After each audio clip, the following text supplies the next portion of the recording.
What were some of the standouts for you?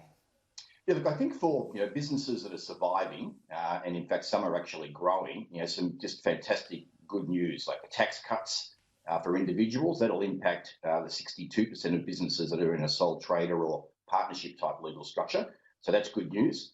Wage subsidies that will be made available to hire particularly younger people, potentially up to a couple of $100 a week. Again, that's a positive for those businesses that are surviving and those that are growing. The ability to get an instant full tax deduction if you need to buy some new equipment, particularly things like information technology, maybe a new ute for your tradie business. So again, if you've got a business that's surviving and making it through, it's extremely good news. But depending on the industry you're in, the size of your business, your location of your business, we still have hundreds and hundreds of thousands of small businesses around Australia that have already closed permanently or are on the verge. Yes, I was going to say, what are some of the gaps in the budget, in your opinion? Look, I think there's a need for some direct small business saver action. The budget is structured in some ways around businesses that are incorporated. That means they've got a company or a proprietary limited structure. So 38% of the 2.3 million small businesses use that sort of structure. So things like changes to insolvency for companies, for private companies, is very good news. But we need to see that sort of thing extended across all small businesses. Many have closed and many will need to close. We want to see every small business owner 100% protected from being made legally bankrupt because they're going out of business through no fault of their own. Consumer confidence is at an all-time low in Victoria. You live in Melbourne. What do you recommend or forecast?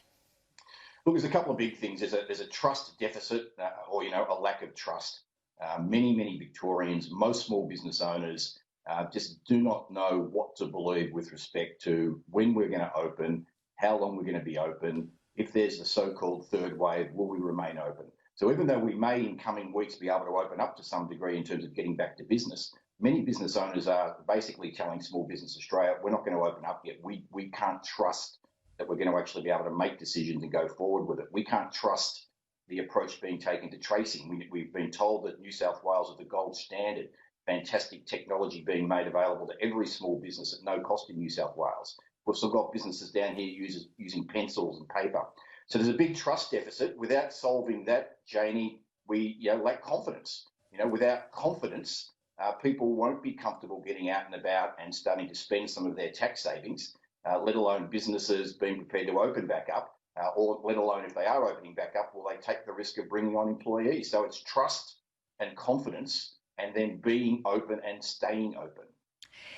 Yeah, you make some really important points there. And, what are your thoughts in terms of the solutions? For example, the 1-year traineeship. How do you see that moving forward?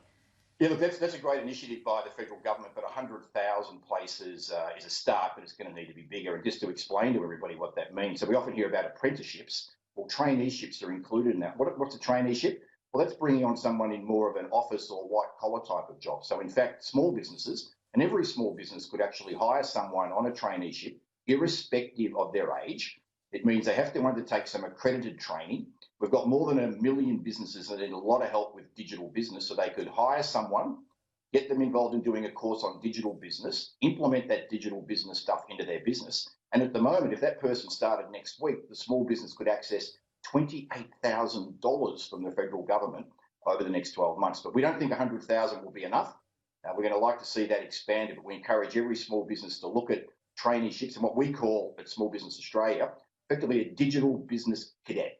Let's get particularly younger people that are digitally savvy.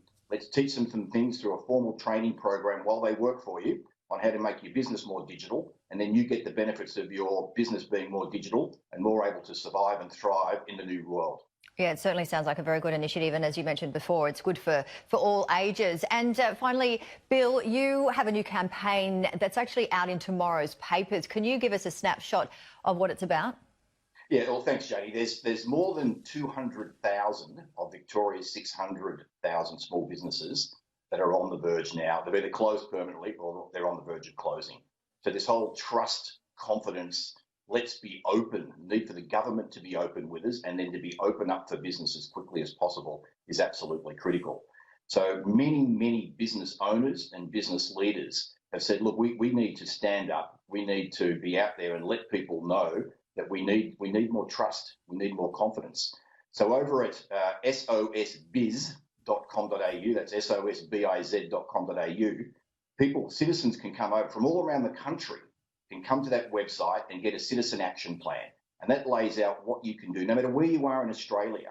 You may have friends, family members, relatives that are down here in Victoria, and it lays out exactly how to have your voice heard by the politicians that can make a difference. Now, in Victoria, at the end of the day in democracies, it's up to governments to change themselves to meet the needs of the people. And if they can't change themselves effectively, behave the way that's needed, the people end up changing the governments. We've got 2 years to go until the next election here in Victoria. There's a lot of opportunity for the government to change now, but it's up to the citizens to make their views known in a very respectful and courteous way, and to let those politicians know.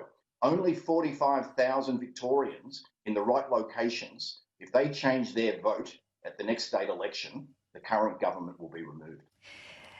Well, certainly a lot of people want to make a difference, don't they? And you make such good points there because, well, every vote and every opinion really does count. That's right, Janie, and it's about helping people know, well, how do I do it? There's such a level of frustration down here amongst millions of Victorians that do not feel that they're heard.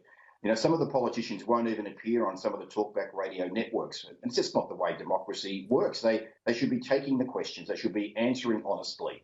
So we're gearing up. We're making it very easy for people to come and get a citizen action plan. As citizens, some very simple things that you can do, and to get other concerned citizens involved in a very respectful, in a very courteous way. We have a free democratic model here, representative government in Australia, and it still exists in Victoria.